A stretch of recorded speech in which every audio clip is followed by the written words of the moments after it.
നടുറോഡിൽ കാറിന് മുകളിൽ കയറി നിന്ന് യാത്രക്കാരന്റെ പരാക്രമം. ബംഗളൂരു നഗരത്തിലെ മേക്രി സർക്കിളിലാണ് സംഭവം.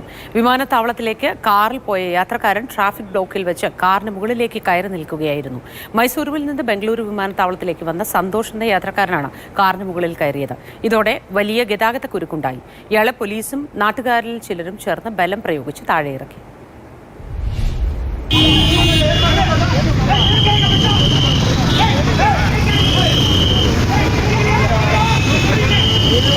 ഒരാളുടെ നടുറോഡിലെ പരാക്രമം നിരവധി ആളുകളുടെ വഴിമുട്ടുന്ന ഒരു കാഴ്ചയാണ് ഇപ്പോൾ കണ്ടത്. ബംഗളൂരു വിമാനത്താവളം റോഡിൽ മേക്രി സർക്കിളിൽ നിന്നാണ് ഈ ദൃശ്യങ്ങൾ. ഇന്നലെ വൈകിട്ട് ഈ മേക്രി സർക്കിളിലെത്തിയ ഒരു യുവാവ്, അതായത് അയാൾ മൈസൂരിൽ നിന്ന് ബംഗളൂരു വിമാനത്താവളത്തിലേക്ക് വന്നതായിരുന്നു.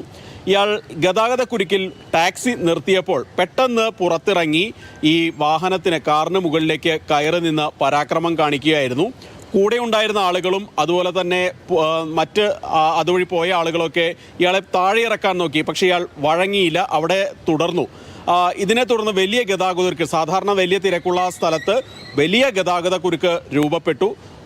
സദാശിവനഗർ പോലീസ് എത്തി ഇയാൾ അനുനയിപ്പിച്ച് താഴെ ഇറക്കാൻ നോക്കി. ഇയാൾ കൂട്ടാക്കിയില്ല. തുടർന്ന് പോലീസും കൂടെ ഉണ്ടായിരുന്നവരും ബലം പ്രയോഗിച്ചാണ് ഈ സന്തോഷിനെ താഴെ ഇറക്കിയത്. തുടർന്ന് ഇയാളെ സദാശിവനഗർ പോലീസിലേക്ക് കൊണ്ടുപോവുകയും ചെയ്തു.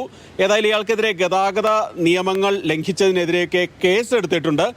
ഇയാൾക്ക് മാനസിക പ്രശ്നങ്ങൾ ഉള്ളതായിട്ടും വിവരമുണ്ട്. പോലീസ് ഇത് സംബന്ധിച്ച് വിശദമായ അന്വേഷണം ഇതിനോടകം ആരംഭിച്ചിട്ടുണ്ട്. ഏതായാലും ഇയാളുടെ ഒരു പ്രവൃത്തി മൂലം ഏതാണ്ട് 1 മണിക്കൂറോളം എയർപോർട്ട് റോഡിൽ വലിയ ഗതാഗത കുരുക്കാണ് ഉണ്ടായത്.